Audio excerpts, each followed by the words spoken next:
On today's episode of the Pathway to Wellbeing podcast, we're joined by the inspiring Sara Vittori, all the way from the East Coast of America.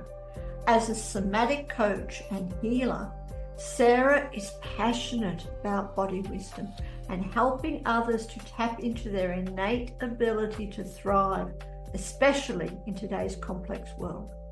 We will dive into the fascinating practice of somatics, how it connects to our nervous system, and ways we can use our body's wisdom to lead healthier, more balanced lives. If you'd like to support Sacred You and keep receiving these valuable conversations, please hit that subscribe button, give us a like, or check us out at www.sacredyou, that's the letter U, .love for more valuable resources. Enjoy the conversation and have a beautiful day.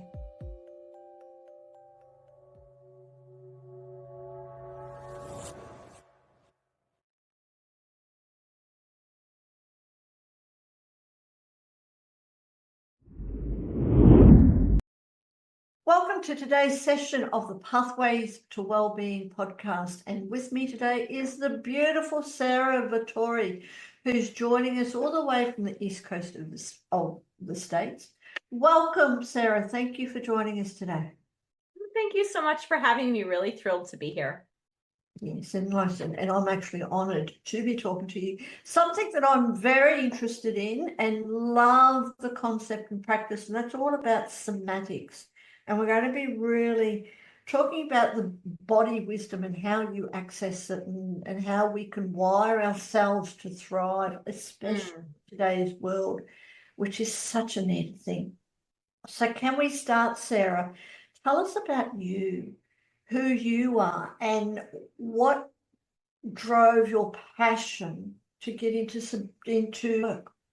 Yes, love to start. Thank you so much. So I am the mother of two boys, and I've been running my business as a somatic coach and healer for the last 8 years. Before this, I was a guidance counselor in a high school, and I grew up really wired to be the good girl, to be the perfectionist, to never get in trouble, to always do it the right way.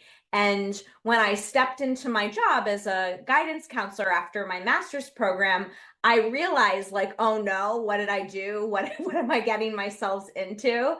And what started to happen as I was in that environment and overworking and doing a lot is my body started to break. And so that really was the first time where I really started to pay attention, because lots of things happened at once. It's that whole thing that if we don't listen to our body, it starts to get really loud. When we ignore it long enough, it really starts to flag our attention. And that's what kind of happened for me while I was working as in the high school. And at that time, I was starting a training, really diving deeply into the body, into the nervous system, and I was waking up.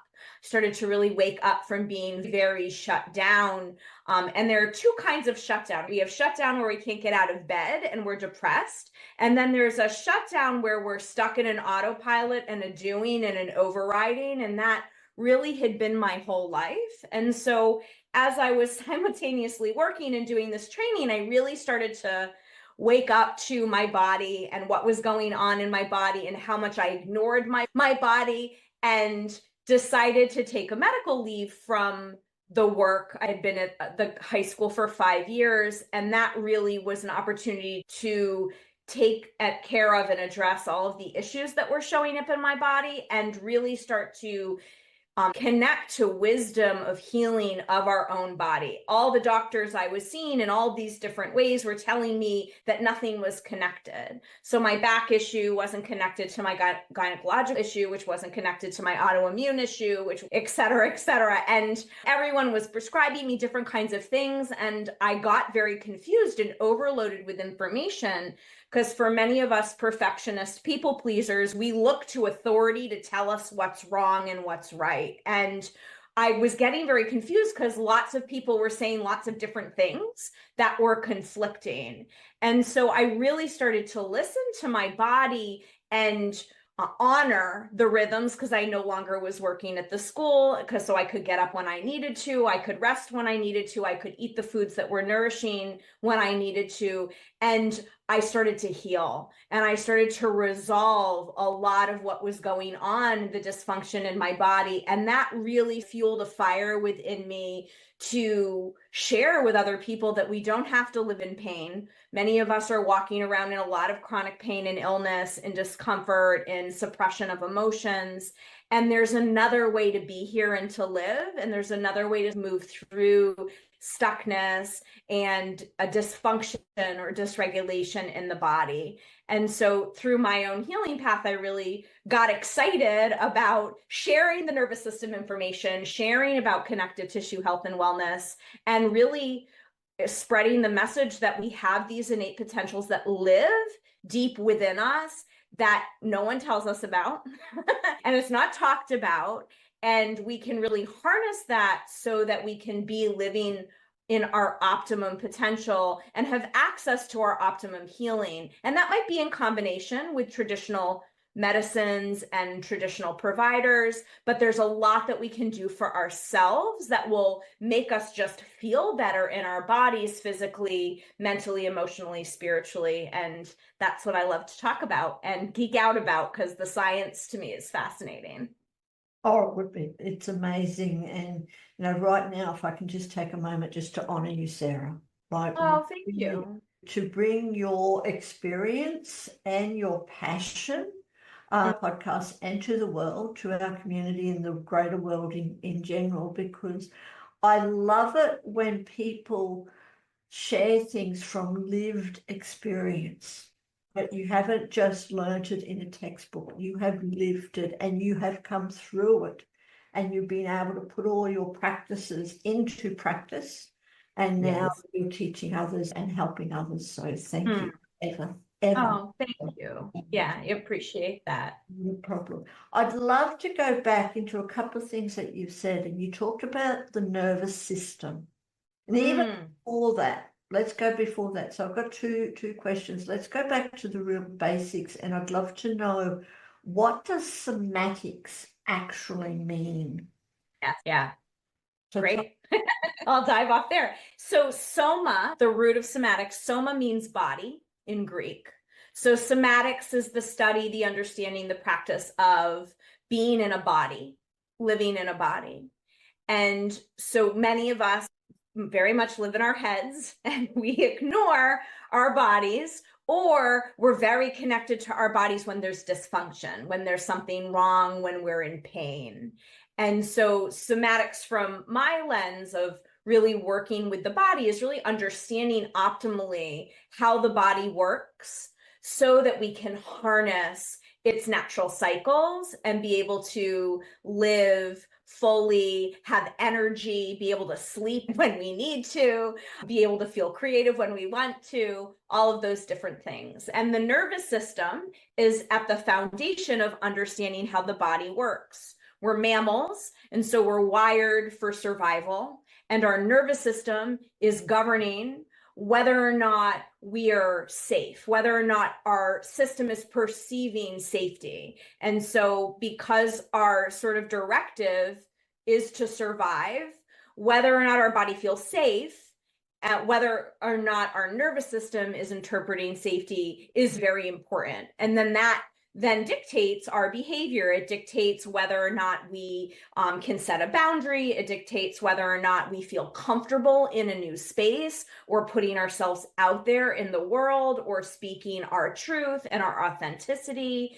And many of us we grow up in family systems where we have expectations of how we're supposed to show up. So we're wired to be safe, and we're also wired to connect and belong to whoever we grow up with as our caregivers. And so oftentimes we're compromising when we're little what our truth is, how we feel, in order to receive love from our family. And so working with our nervous system is understanding sort of our natural cycles of like feeling activated, having that increased heart rate and breath and tension in the body that can happen when we're sensing danger, right? That could just be fear of failure, fear of not being good enough. It could be actual danger, right? But any of those things will then start to show up in the body, and the nervous system does things. It increases these physiological components in the body. And when we're disconnected from those, when we don't know that those are happening, we just think stuff's wrong. We go into panic, we go into worry, we go into frustration. And so understanding the basics of our nervous system, how it's meant to operate, what happens when we're under stress and pressure, how our unique system shows up under those conditions can be instrumental in helping us shift and change in the directions that we want to head into. Thank you. Thank you for sharing that. It's really amazing. I love how you say, you know, like most of us, which I really believe, and I, you know, put my hand up right now, live in today's world where we're just in our head, not connected to our bodies at all. We tend to disregard them until we get sick. So Yeah. I really agree with you with that. I've experienced it myself without going into it too much here, because we're talking with you. And let's go into more, if I can, about the nervous system. You mentioned quite a bit about it, but well, yes. So does the nervous system influence our abilities to make decisions? And how can we actually tune in to our nervous system? Like, really, what's some practical steps that you do to tune into our nervous system that can help us? Yeah, great. Two-part question. So I'm going to start with the second part, and then we'll spiral back around to the first part. But tuning into our nervous system starts with listening to the body. And so there are some basic categories of things our body automatically does that we're pretty shut down from, or we ignore a lot, that are easy places to start when we want to reconnect to our body. So our nervous system's language is the language of sensation. So starting to notice sensations inside the body. So that's called interoception. It's another sense that we have, just like smell, touch, taste, and sight. It's the ability to sense internally what's going on. And so that's noticing when your heart is increasing. It's noticing butterflies in your stomach, pulsing, twitching, heat, different vibrations. So we can really start to sense what the body is communicating. And so oftentimes at the beginning, it's pretty shut off, it's shut down. It's not something that we might be familiar with. So we can start to tune in these different ways. So one really easy thing to do is start to notice or listen when you have to go to the bathroom. Right? How many times are we sitting in a meeting and we're like, oh, just until the end of this meeting, or the meeting ends and then I'm like, oh, I'm just going to hold it until the next meeting, right? Like we're ignoring that body's natural communication. So starting to recognize those cues inside the body of having to pee, as silly as that sounds, is a really simple way to start to build a reconnection and listen, because we all have to go to the bathroom multiple times a day. It's something that can be a regular thing that you can start to pay attention to. Similarly to that, hunger cues.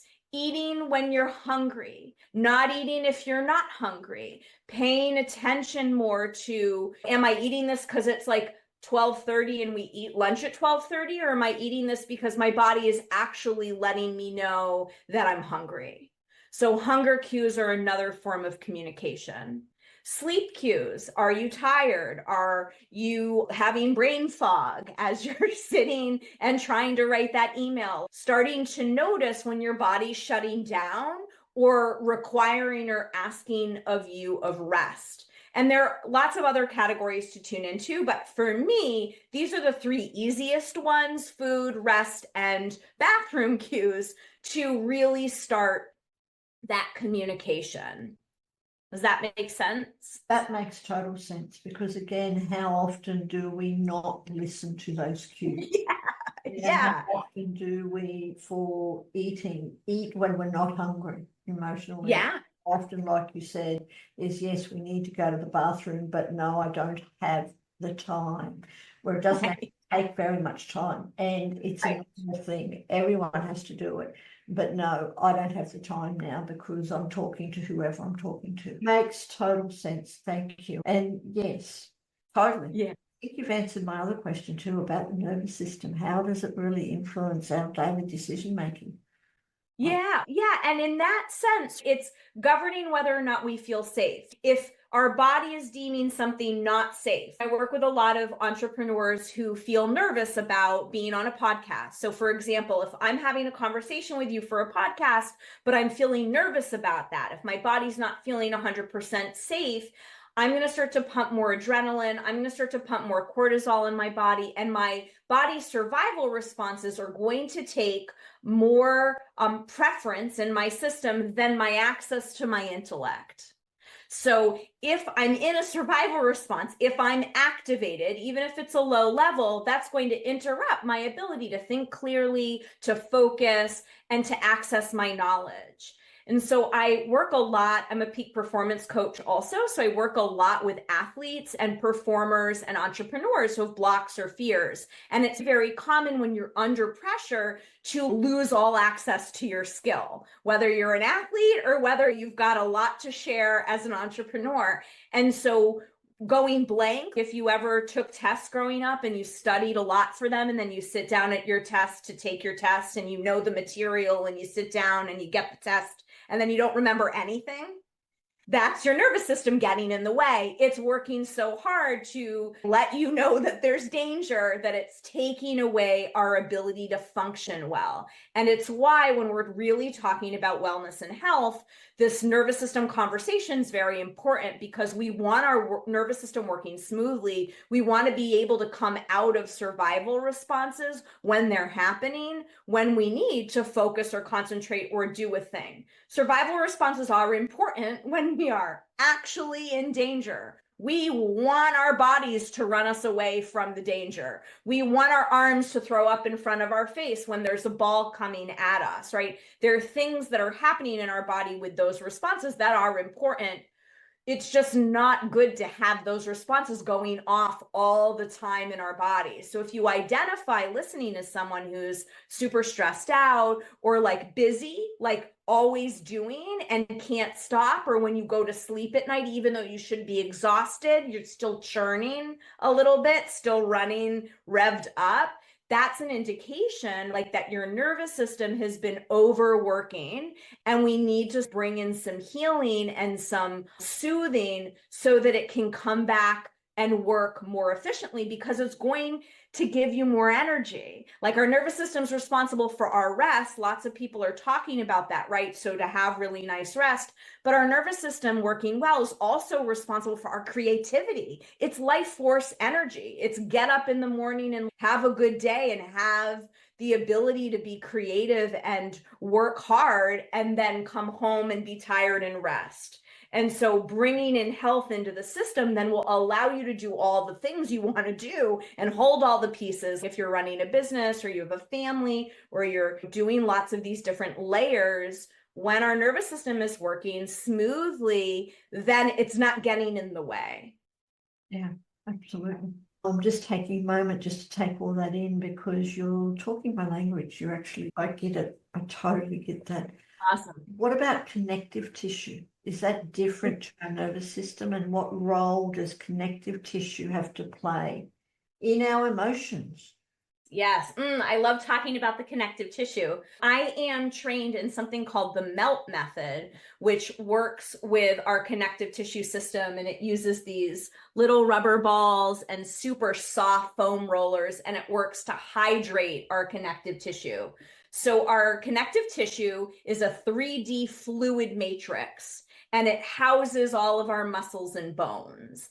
And back in the day, like when they would excavate out cadavers or do any sort of dissections, they would slop all the connective tissue in buckets and throw it away. They thought it was really unimportant.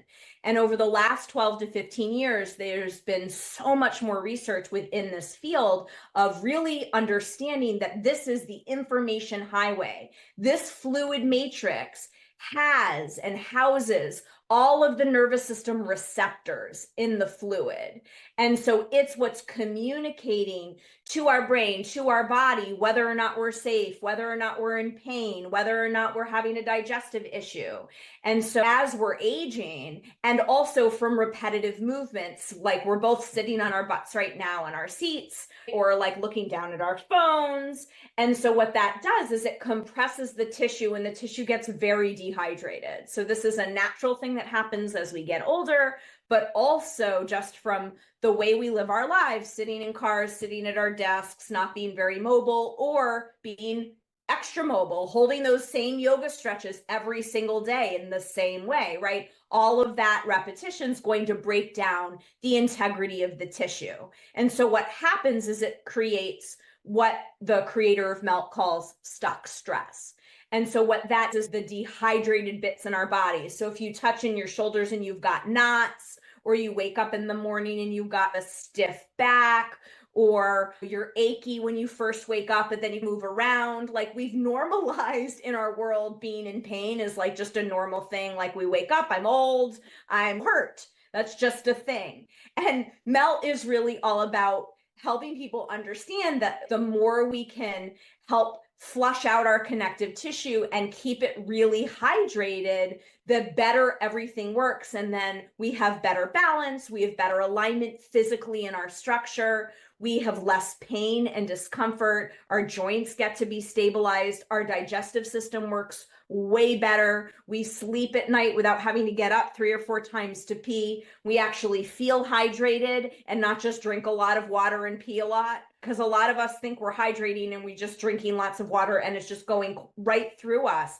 It's not absorbing into the tissues. And so Melt is a modality, and there are some other fascial modalities as well, but that flush the tissue system so that you have more space in your body and that your nervous system is balanced. So I love Melt for people who struggle to meditate or struggle to calm down, because you get to do a thing and then it brings your whole body into sort of this parasympathetic response, which means then I can rest, I can sleep well, I can digest my food well. And so if you're someone who revs or gets really stuck up in the churning of the busyness and fullness and stressfulness of life, this is a really amazing resource to help calm your body, but also physically help you feel better. I found it because I was struggling with a lot of this chronic illness, and I've had a number of falls. I'm hypermobile, so sometimes my body gives out and I've fallen. It's a whole other pattern thing. I can have a whole conversation about patterns. And Melt for me is the only thing that takes the edge off of when I've had serious injury, of bringing in relief. And then it also facilitates healing, because our nervous system and our connective tissue system is very responsible for whether or not we're healing, and we're healing quickly. And so if our connective tissue system is really flowing in an easeful way, then everything is going to work better in your body, and you're going to heal things at a faster rate than if you weren't using that kind of method. Very interesting, isn't it? It's fascinating. Yes, it is. It's a whole different language. And again, yeah. Thank you for sharing that. It really makes everything, it really makes sense, everything that you thank you. Yeah. And I think the other really important piece, like around the fascia, is that so our embodiment, like how we be and how we feel, like when I'm confident, like my tissues in my body, like my structure is doing something specific. If I'm feeling embarrassed or like unsure, my tissues, my body automatically goes into these patterns that it's familiar with. And so Melt, or any kind of like working with the body in this way, working with somatics, is a way that we're conditioning the body to build different kinds of patterns so we can feel physically better. Because if my body automatically goes into shame a lot, I'm going to feel more shame day to day than if I'm not doing that in my structure. And so, yeah, it becomes really interesting when we start to add the body into the equation, when we've just really focused on our mind. Yes, it becomes very interesting. And it makes so much sense. We are in this body. Without the body, we wouldn't have the mind. We wouldn't be here. Right. We disregard it so very much now. So especially Yes, in today's world, where I think this is becoming the pandemic. We're becoming human doings instead of beings, and just exactly. do and not stop and listen to our bodies. And can Yes. I ask you, Sarah, do you have any stories, any experiences that you would like to share personally of when you were able to tune in to your body wisdom and wisdom of your body and how it has helped you overcome challenging situations and to be able to thrive in this world? That you said that, and I'm getting like a montage of all that. There's so many different kinds of examples within myself, and then just also having my hands on bodies and working on bodies and seeing just that amazing natural resolution and recalibration that can happen in the body when the body feels safe enough. One of the things that I'll share that has been key in how I am is in living with my husband. I live with a very fiery Italian man who grew up in the Bronx, and he's an Aries, and he has very big anger energy. And what I've noticed really big shift in my system is he's stomping around all the live long day, can't find his keys, can't find his socks. He's not mad at me, he's mad at the world. And for the most of our relationship, been together 15 years, I would in my body and he can't find things and I'm all having a response because I'm worried he can't find things and I'm scrambling to help him find things. And what I've been able to do is learn over time to notice that feeling in my body, to stop it, to calm my body down. And now, over years of conditioning my system, I don't join with him in his frenetic. He can be in his stuff, and my physical body has no more response. It's taken a long time to work on, but it's possible to change when we're in these automatic reactions in the face of conflict, in the face of different kinds of emotions. Direct physical story is because I have fallen a lot. I have healing protocols that I do at night, and it's stuff that I also work with and teach my clients where you can create what I call sessioning yourself, where you're giving yourself a session and you really create the space for your body in a lying down position, be able to unwind or unfurl any of what's hooked or stuck. And there was a time a couple of years ago where I really, because I'm hypermobile, I roll my ankles quite a bit. And so then that can put me out for weeks, or really bad sprain. As a kid, I would break my ankles all the time. And more recently, I had this experience where I was like, it happened. And I was like, oh no, I'm going to be out for 6 weeks. This is another one of those things. And at night, I called in my guides. I opened up to the quantum. I sessioned myself and really activated my healing potentials. And I woke up and I was completely fine. So pain in the body is highly charged, dense energy.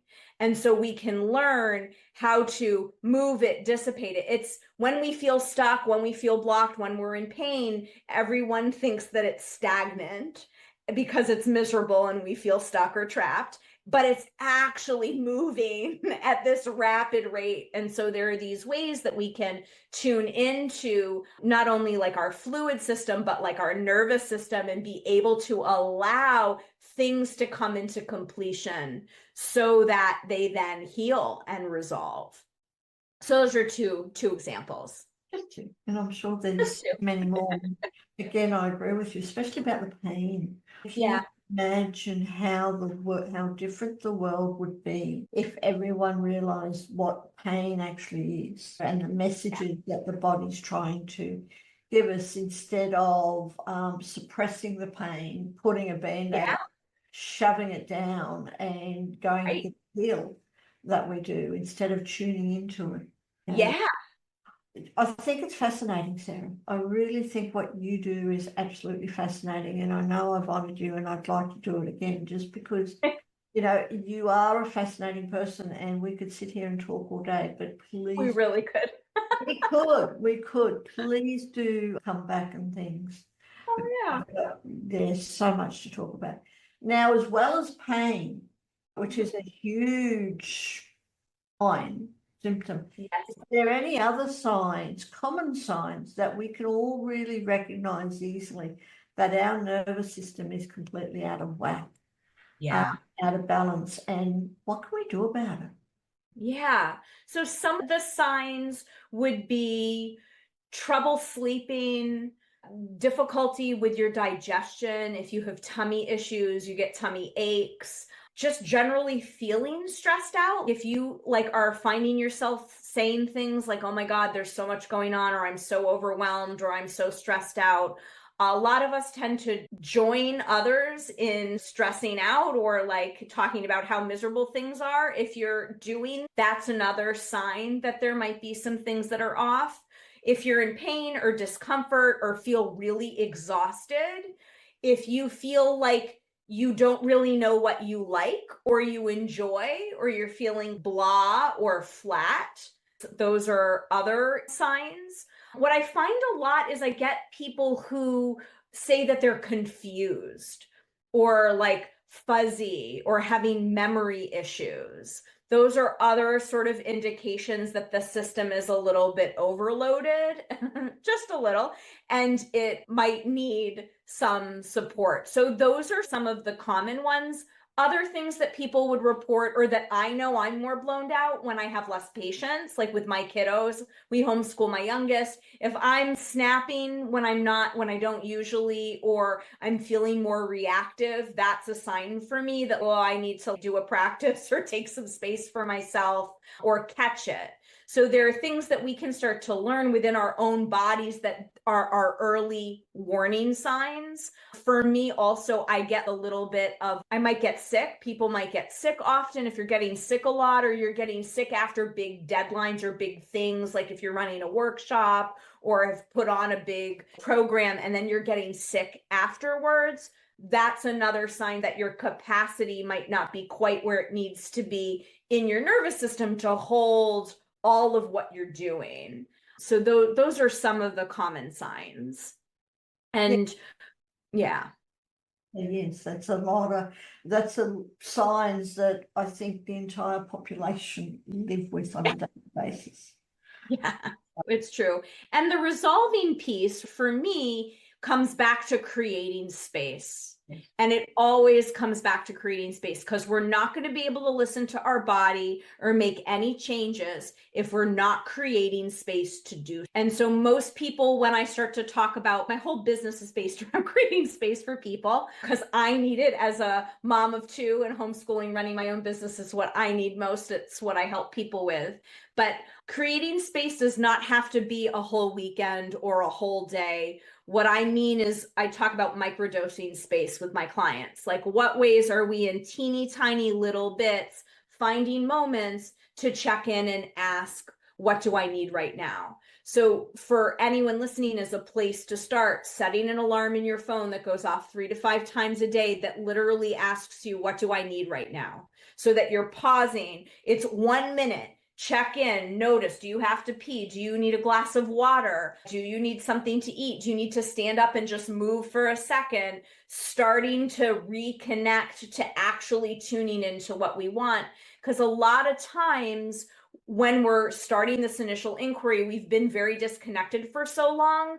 You might not know what you need. You might not know what is that next step, because we're just so used to filling the space. So carving out these micro moments for yourself. I remember when my youngest was a baby, and no matter what kind of screaming fit it took to get him outside in the car, the 45 seconds after I buckled him in his car seat, around that I walked to my front seat, was my time. I took a breath, even if he was still screaming. I took a breath, I looked at the birds, I felt my feet, I found my body again, and that was a moment. So if we're interrupting, we're working to interrupt the automatic patterns that our nervous systems get stuck in. And so micro moments, or creating an hour or an afternoon once a week, really looking at where you can build in these times and spaces for yourself, so that then in those spaces, we're really doing what I call nourishing our nervous system, filling that time with things that are going to be supportive for healing this massive regulator in our body. This is what determines our capacity and whether or not we're well and whether or not we're functioning. And so this is about our health. This is about like our optimal potential. Thank you. Thank you for sharing that. And it makes so much sense, doesn't it? It's so easy. Yeah. We don't always listen to it. We don't always practice it because we live in this world and the challenge is living in this world. But it makes so much sense. Just take a moment just to tune in to your body and just ask your body what it wants. I love the most simplest advice that can be so, so powerful. And we really listen to our bodies. Yeah. We can do that. And Sara, I know you also do dream work within your business and you help with that. So let's go into that. Tell us, how does dream work tie into somatic healing?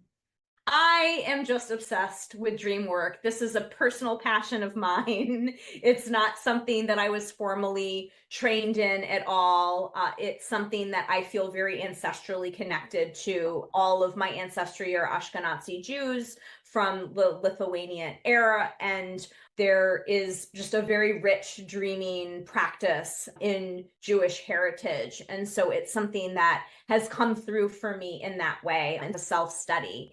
But there are brilliant teachers that I've taken courses from and read books from, who, one in particularly, her name is Leslie, and she looks at our nervous system state. So oftentimes what we're not processing in our daytime that doesn't feel safe enough to process while we're waking gets processed at night while we're sleeping. And so we might have dreams where we're being chased and we're running away.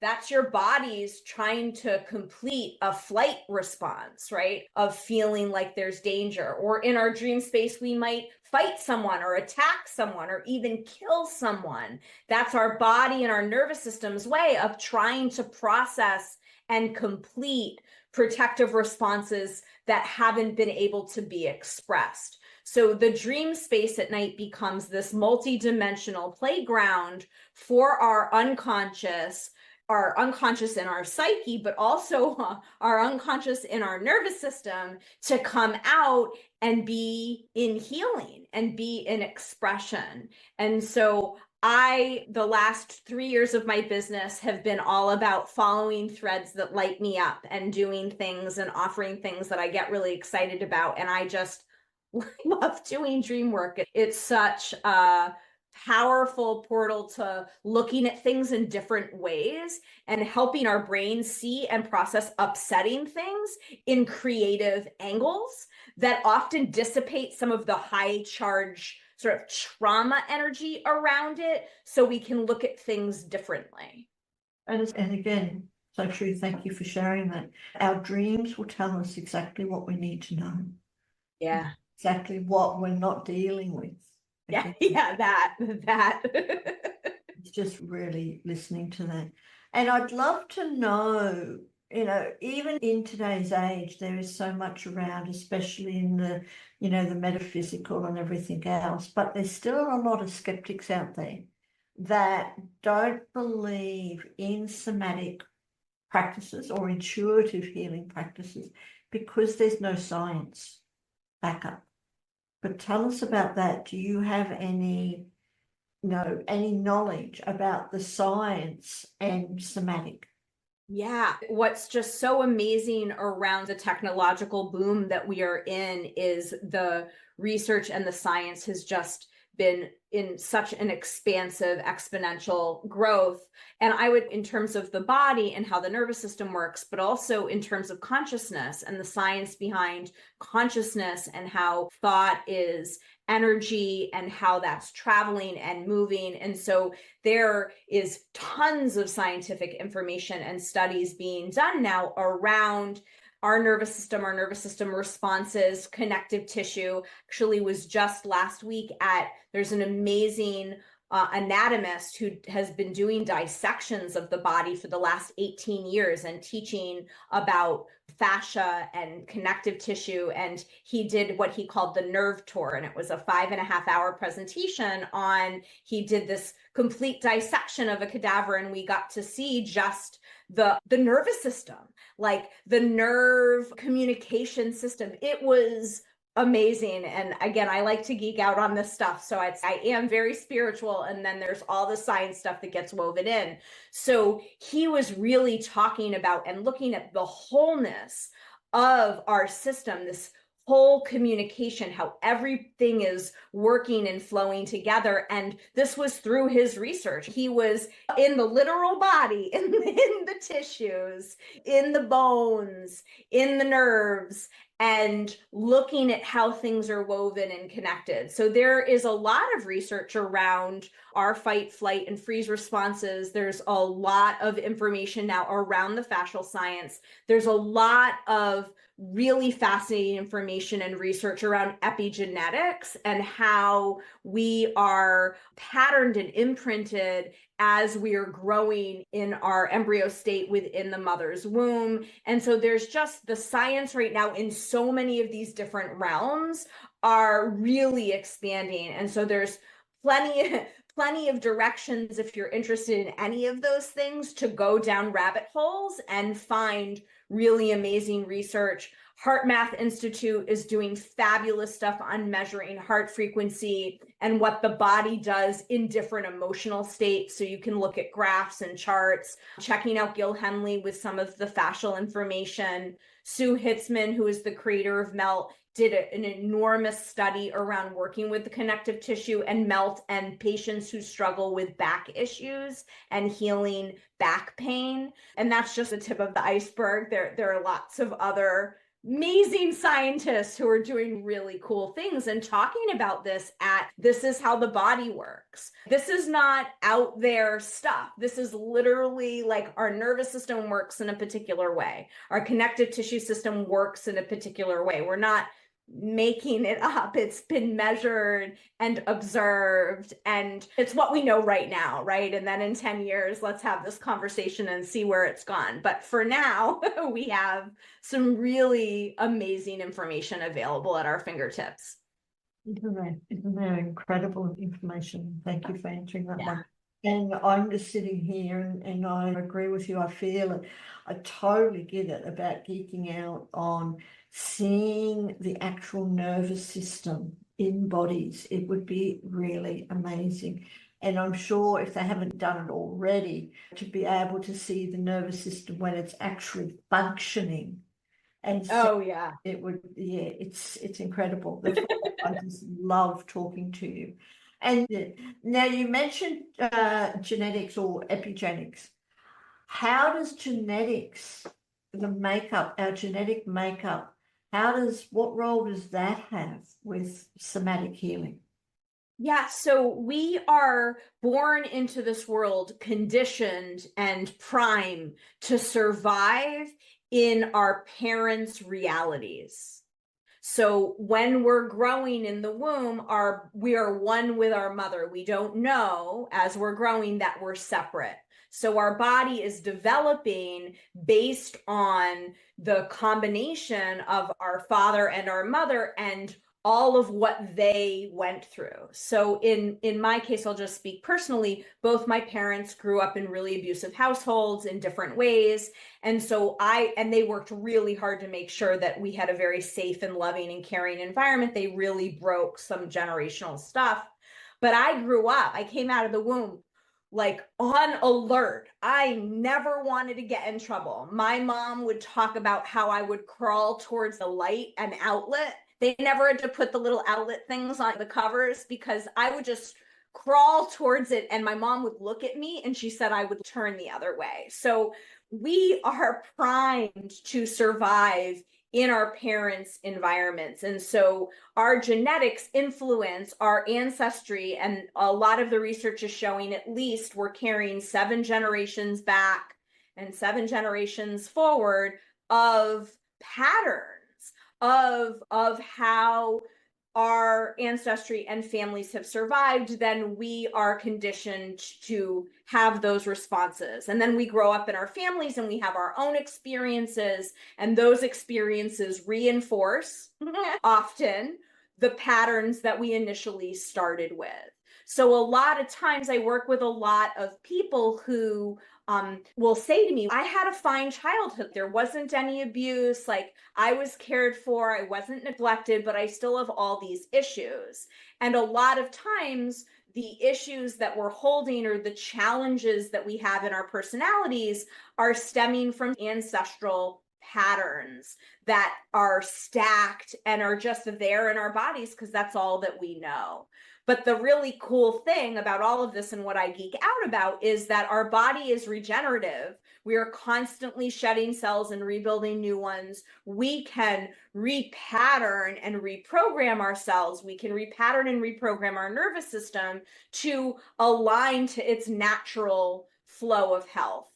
And our central line, where our spinal cord is, houses cerebral spinal fluid, and that fluid has life force in it. That has our optimum health and potency and potential. And there are ways that we can learn to tune into that fluid and to help that fluid promote and facilitate healing and repatterning. So anything that like we get stuck with from our family systems, we're not really stuck. We have the power and ability. It's not easy. This isn't like an overnight thing. I wake up and I'm fine, but with choice and awareness and attention and intention, we really can have some very significant healing and repatterning so that we can harness this optimum potential and capacity in our bodies. Amazing, isn't it? Yes, it's amazing. Yeah. And Sara, I'd love to know if your body can speak in words right now, what would it say to you about your wellness, your current state of wellness? So it's definitely saying slow down. I am healing a major fall since January on my tailbones. I'm about 90% healthy, but there are definitely ways where my body I've slowed down quite a bit, but it's still like slower. Do you hear me? A little slower. You booked this at 8:30 at night. What were you thinking? Slow down. And I hear her. And there are ways. I think what's really important is that I don't pretend that you can now just, anyone listening, take all day long and listen to your body, right? This is not like, I get that lives are full and busy, and there are times that require us to override our needs or require us to override and be busy and full and keep to, like, I moved my son into college yesterday. I was tired yesterday. I had to do that. That was on the schedule. There was no shifting or moving that around. And so I took care of myself afterwards. I gave myself time to grieve. I gave myself time to have a process. I'm giving myself the week to feel out of sorts. So there are ways that when we do override or we ignore or we don't listen sometimes, that we then can be in repair. And so my body, as I tuned in just then, was very aware that I am actively in repair right now from yesterday. And I can see some of the spaciousness that my weekend is bringing based on how I've structured my schedule. Yeah, it's nice when that happens. I think when our bodies just say, just take some time out. And when we listen to it, it's even more incredible. Yes. Yeah, and that's where the repair comes in, when we actually listen. Yes, yes. Yeah. And we don't listen to it, and it sends a stronger message and a stronger message and a stronger message until one day we have to listen. Yes. And hopefully it's not too late by then. So thank you for sharing that, for your personal experience. And what about with others? What's been some of the most rewarding aspects or the rewarding experiences of working with other people, with entrepreneurs and leaders and sports people within your practice? Oh, so much. It's my favorite thing to have sessions with people. I'm in love with my hands-on work, but I also work virtually one-on-one somatic or peak performance coaching. And my favorite things to hear from clients is, I did this big thing and I didn't get sick. Or I was able to fall asleep after I was interviewed on TV. Like when they are reporting capacity shift. I had lots of patience with my kids after a full day of work. All of that stuff just lights me up, how things get to change and be different and feel better. Or I just slept the last month and I didn't have any pain. A lot of times I hear from my melt clients months after, even years after this, I'm still doing the thing and this is amazing and my body doesn't hurt. And then I would say on the table, there's amazing things that happen when the body is just given the opportunity to be held and unwind and express. And so I've been honored and privileged enough to be holding space for people completing protective programs that the body hasn't been able to express. So I did a 3-night session in a row with my husband after he had a very serious car accident, and witnessing the body move through some of these completion, like his foot was trying to step on the brake because he didn't his car got totaled. And so his foot worked something out the first night. And then the second night he worked his chest with the seatbelt, was trying to escape out. It was really stuck, and that worked out. And I got to witness this amazing healing of the body being able to have all this highly charged energy that he wasn't able to express because airbag went off. He got trapped in the car, right? That's freeze. And so then the body needs to be able to try to escape, to try to finish that so it doesn't get stuck and trapped in our bodies, because that's what causes pain. It's why 2 people can walk away from the same car accident and one person can hold a lot of pain in their body and another person might not. It depends on how our nervous system is metabolizing and being able to express these things. So I've had numerous experiences, sessions with people on tables where bodies are completing these protective programs, and particularly women. I work a lot with women who might have had challenging births with their children, and so the body is trying to work out the birth, or they've had C-sections and their body wasn't able to do the natural childbirthing process. So on the table, the body starts to try to push. It moves into that experience so it can do what it wasn't able to do when it was under anesthesia and having pregnancy. So body is fascinating. So anything that is allowing clients to have more space, to have more choice, to set boundaries. I get so excited when someone text messages me and says, I said no to the thing and I didn't feel guilty. I celebrate that one all day long. That's a big one. Stopping people pleasing, being able to put themselves out there. When we start to address the body, things that we feel blocked or stuck on shift so quickly. It's just phenomenal. Thank you. And again, for sharing that, because it is phenomenal. All the messages that the body stores because it needs to, all we have to do is tune into it. Now, you mentioned working with people on the table, which would be amazing for anyone who lives in your area. But what about remotely? And do you... Yeah. Yes, tell us what you do with, but how can you help people online? Yeah, so I do this in a couple of different ways. So one, I have more of a traditional, what I would call somatic or peak performance coaching track, where it's a number of months of commitment because the body takes some time to rewire and repattern. And we're really diving deeply into the nervous system, the brain, the mind, how these things work separately, how they come together and impact each other, and how those things are impacting how you're showing up. So for people who are wanting to shift behaviors, I work a lot with parents who might have kids, navigating kids with big emotions, or wanting more patience, or entrepreneurs who are juggling a lot of things, people who are navigating imposter syndrome or confidence issues, or feeling stuck or blocked or fear.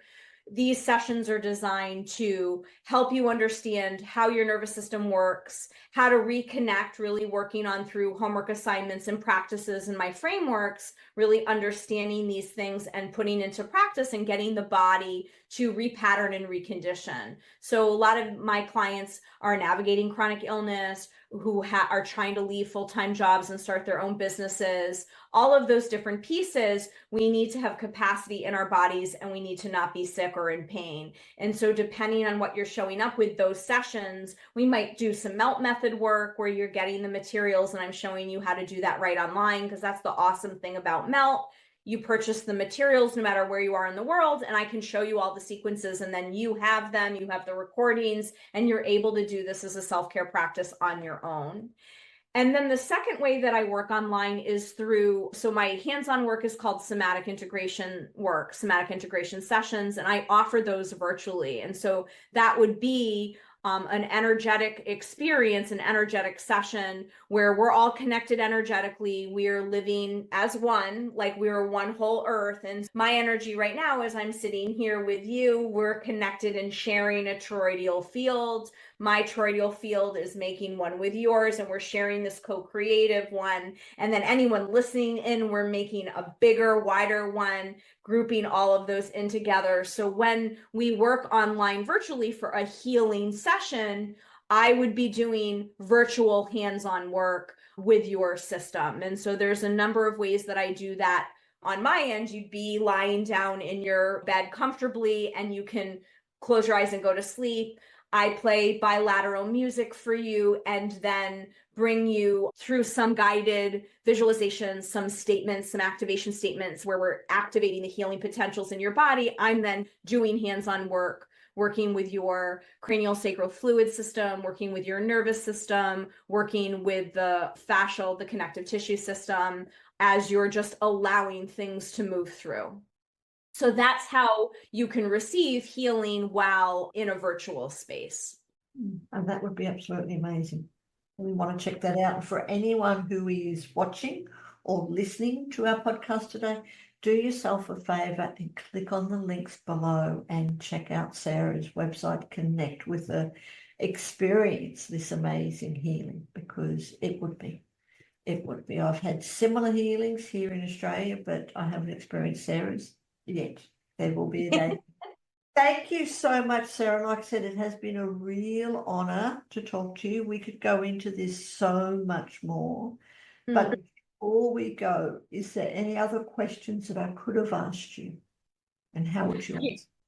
Your questions were so thorough. I loved receiving them beforehand. It was like, oh, you really love the set. Like I could tell you were interested in the topic. So it's so fun. No other questions. I think the last thing that I want to name is that the body needs to feel safe to slow down. And that just was coming as we were talking, this idea of it's safe to slow down. So for people who are listening who feel like it's hard to slow down or it's hard to stop, or when you do, you can't sit still, or you're scrolling, or you're finding yourself numbing out on Netflix or screens, that working with the mantra, it's safe to slow down, working with helping soothe your nervous system to feel safe to start to slow down, because a lot of us have that ancestral pattern of not being able to stop because it's not safe. And now it is safe. And so helping our bodies, and for some of us listening, so some people listening, it might not be safe to live in the body that you live in. So I definitely want to acknowledge that. And there are ways that we can find our own window of tolerance, our own window of what our body feels when it's calm and centered and grounded. And so getting curious about what that is for you when you feel good, because that way when stuff's challenging, it will be easier to find that place. Thank you. Yeah, my pleasure. Very much. It has been a wealth of knowledge. A wealth of passion. I can feel your passion, even though we're on the opposite side of the world. So fun. You are certainly a person, I said, who lives what you practice. You have gone through it, you have lived it, you've been able to transform your life by connecting with the messages that your body's giving you. Yeah. Even though we still have things happen, and you're Sure. more human, we still have things happen. We do fall over, we do get stressed out, we do all this stuff. We live in this world. But you, Sara, are a person that really, truly lives what you speak. Thank you. I appreciate a walking example of when we tune in to our bodies, and we can thrive when we tune into the wisdom of our bodies. So Yes, thank you. Thank you so very much. And I look forward to talking to you again sometime soon. I'd love to come back. Thank you. Oh my, what an amazing conversation with Sara. I really do hope that you enjoyed it and took lots of notes. Now, if you would like to support Sacred You to really help us, click on the subscribe button, or like the video, or even check us out at www.sacredyou, that's the letter U, .love, for more valuable resources for our other podcasts and everything else that we share with the world. Have a beautiful day, and we will see you next time.